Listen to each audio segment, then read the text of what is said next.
a.k.a. Kryie Irving, a.k.a. Uncle Drew, Byrie, whatever y'all want to call him.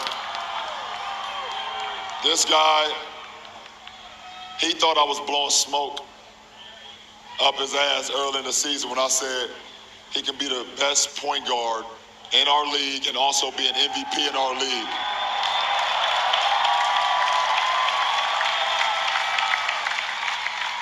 And I know every single one of y'all watched that finals. Y'all saw what this guy is capable of doing.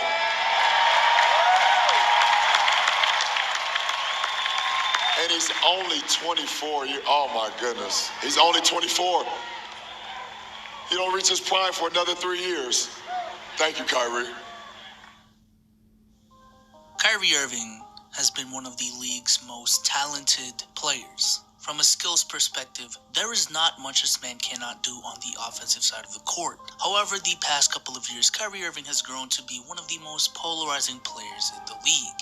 A player that's so hard to dissect because he has all the tools to be the best point guard in the league. He's put up the numbers, he's had the moments, yet for some reason is not viewed in the best light from a majority of NBA fans. And today we're going to take a deep dive into the truth. The truth of why Kyrie Irving is perceived the way he is. But ladies and gentlemen, can I at least get a like on this crispy ass thumbnail? And also a quick shout out to the sponsors of this video. SeatGeek, the best way to get tickets for your live ticketing needs. If you want to see players like Kyrie Irving live in action, SeatGeek has you covered. They show you a color-coded map of the events you want to go to, provide very useful filters in an app that's very intuitive to use. I genuinely use the app outside of sponsorships. It's a very good app, and thanks to SeatGeek, you guys can use the code BEASTHOLES for $20 off your first purchase. Links will be in the description. Kyrie Irving's season is over. His first season in Brooklyn officially done. The Nets announcing yesterday Irving will undergo season-ending arthroscopic surgery on his right shoulder. So Kyrie Irving decided to opt into a surgery that will officially sideline him for the rest of the 2020 NBA season, meaning that in his first year as a Brooklyn Net, Kyrie Irving managed to only play a total of 20 games throughout his first season. And I honestly wanted to make this video a couple weeks ago, but I figured this would be the perfect timing. I think it's time to start genuinely being concerned about Kyrie's health. And while, knock on wood, so far in his career, Kyrie has not suffered a major ACL tear or torn an Achilles or anything like that, he has suffered a lot of injuries that sideline him for a significant amount of time throughout a season. To put some numbers to it, Kyrie Irving so far in his career has played 9 seasons. And out of those 9 seasons, Kyrie has missed 15 plus games in 5 of them. In 4 of those 5 seasons, he missed 20 plus games. And even in his healthiest season, being the 2015 season where he played 75 games, injuries would still be a problem as Kyrie would end up suffering an injury in Game 1 of the NBA Finals that ended up sidelining him for the rest of the series. A series that many have made the argument that the Cavs would have won if Kyrie was healthy.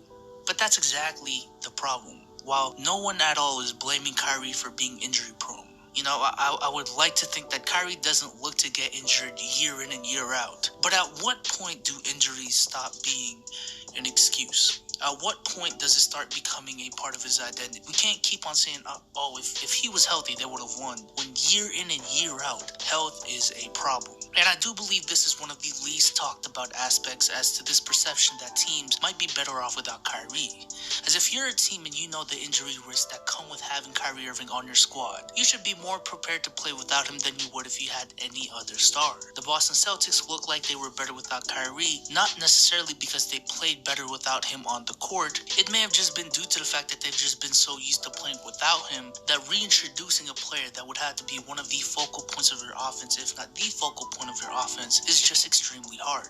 Added to the fact that the 2018 playoff run really boosted the ego of guys like Jason Tatum, Jaylen Brown, Terry Rozier, and Marcus Morris into rightfully believing that they deserve touches because of how they performed when Kyrie was not playing. And then the season after, they would have to reintroduce 2 players in Kyrie and Gordon Hayward that originally were supposed to be the 2 best players of the team. I mean, all of that is a recipe for disaster. And now with the Nets, the same thing. I'm not surprised that the Nets may seem a little better without Kyrie this season, when Kyrie played 11 games with that squad while never playing with them before. After he gets injured, they'd go on to play 25 games without him. He'd come back for 4, miss a game, come back for 2, miss another one because of the Kobe tragedy, play 3 games, and then has been out with an injury ever since. I mean, it's hard to really build chemistry and momentum with a player that's in and out of the lineup like that. I'm also sick and tired of these lazy arguments going around social media that definitely show bias against Kyrie.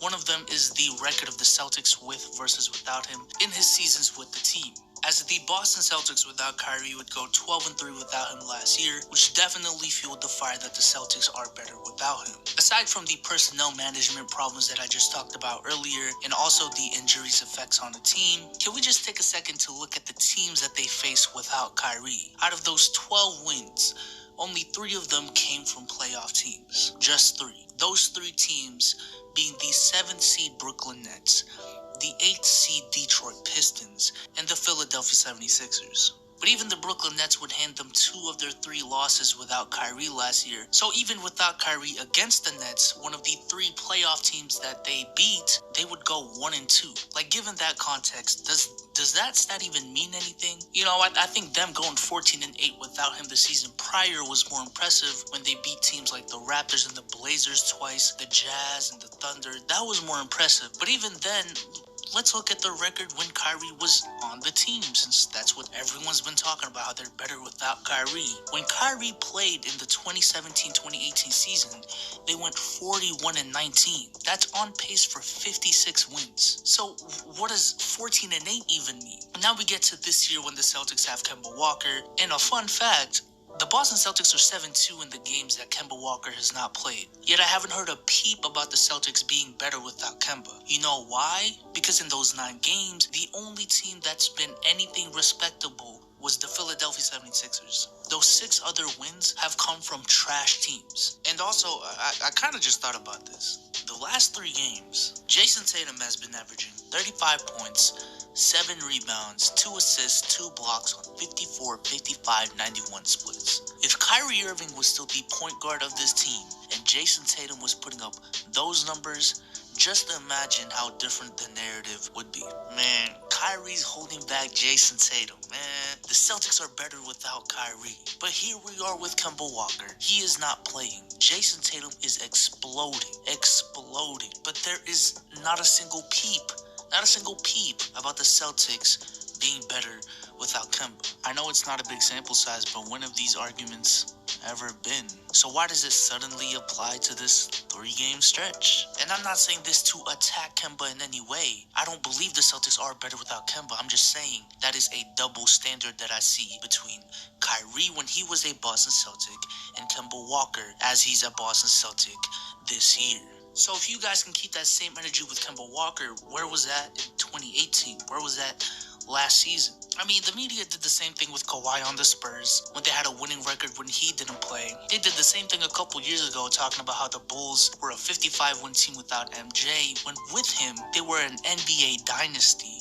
It's the same old flawed argument of penalizing a player for being on a good team. And it somehow trickled into this year just because the Nets were 8-12 with him and are 17-7 without him. Okay, cool, they're not a good team with him on the court, but it's not like they're anything to even brag about without him. However, I do want to talk about Kyrie Irving when it comes to his legacy, because many kind of take for granted that Kyrie Irving is 27, gonna be 28 in a month. It wasn't too much of a stretch in 2016 when LeBron said that Kyrie was one day gonna be the best point guard in the league, when just in his 5th year as a 24-year-old, he dropped 41 points on a 73-win Warriors team and dropped a dagger in Game 7 of the NBA Final. It's been 4 years since those comments, and Kyrie is supposed to be at the peak or near the peak of his powers. Kyrie Irving is supposed to be a superstar right now, and while he has built a brand like he is one, on the court, he hasn't really shown at a consistent level that he can be a superstar. But realistically speaking, if Kyrie continues to miss 15 to 20 games a year for the rest of his career, or that's a stretch, for a majority of the seasons for the rest of his career, let's just ask ourselves, how many more All-NBA teams can he really rack up? How many more accolades can he add to his resume? Winning a championship is going to be a big if, even with Kevin Durant when he's always injured like this. is. If I'm being honest, I'm starting to get the vibes that Kyrie Irving may be the next Derrick Rose. A player who had all the tools to be a top 10 player all time in his position, had glimpses of showing it, D Rose being his 2011 campaign, Kyrie being the 2016 finals, yet due to health has really sidelined the progression of their careers. I mean, let me ask you guys about this question. Damian Lillard. Damian Lillard does not have an NBA championship. And let's just keep it a buck. Will probably never have one, as he's been pretty adamant on staying with the Portland Trail Blazers, despite not having one. If Dame ends his career with 5 to 7 All-NBA selections, puts up great numbers, resulting in great totals, and keeps up this rate of playing 70, 75, 80 games a year in and year out, would you rank him ahead of Kyrie, even without a championship? Simply for the fact that Dame has been more reliable throughout his career, has put up amazing numbers, and has had better longevity. It's an interesting question to ask, and it really shows the effect of Kyrie's injury. Kyrie has proven to all of us that he's not a leader. And I don't understand this for the life of me. Maybe he surprised the world and become this better person overnight, but when he was with the Celtics, he wasn't a good leader. I have seen zero evidence of Kyrie's intellect in a way that would be impressive. It's very clear to me he wants to be perceived as a smart guy. Maybe he is one. He has shown zero evidence to me from where I'm sitting that I would look at him and go, yeah, Kyrie's one of those, like, a real smart athletes you come across. Kyrie, very desperately, it seems to me, wants to be perceived that way, has shown me no evidence. As far as the hate that goes towards Kyrie, I do think there is too much of it. In the Cleveland era, I do believe that he was right to request a trade. Before they brought in LeBron, he was expected to be the man of the team. That's why they signed him to a long-term deal. But just in a matter of a couple months after he signed that deal, LeBron James would instantly come to the team. I don't blame the Cleveland Cavaliers, but I also don't blame Kyrie for feeling a type of way.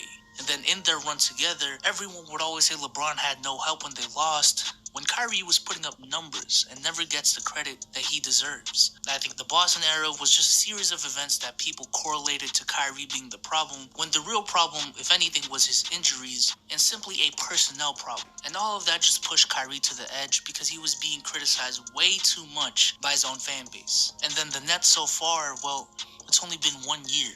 KD hasn't returned yet, and people have made way too much of Kyrie's comments this year. I think his leadership has been questioned way too many times, and while yes, he has not proven to be a great one, I just don't think he's done much to prove that he's a bad one, when most of the time he's just simply injured or his words get misconstrued. Again, I think his health has been more of a detriment to his team's success than his leadership skills or on-court abilities, and for people like Max Kellerman to essentially call him a dumbass on national TV without really saying it, is just going a little too far. I'm really hoping the best for Kyrie. When he's healthy, him and Steph are my two favorite players to watch. To be that efficient and that prolific with the bag that he has is something I've only seen from a handful of players. Those players being the likes of Kobe Bryant, Kevin Durant, Tracy McGrady. There's not many players like him. I genuinely think Kyrie Irving is talented enough to have a career comparable to James Harden or Russell Westbrook or a Chris Paul. Players who by the time they retire will be considered top 50 players of all time. However, because of injuries, Kyrie Irving sadly may fall in line with the Penny Hardaways, the Tracy McGradys, and the Derrick Roses if this keeps up. But with that being said, I hope you guys enjoyed this video. Let me know in the comment section what y'all think about Kyrie Irving, his injury issues, his leadership issues. Whatever you guys want to talk about Kyrie Irving related, leave it in the comment section.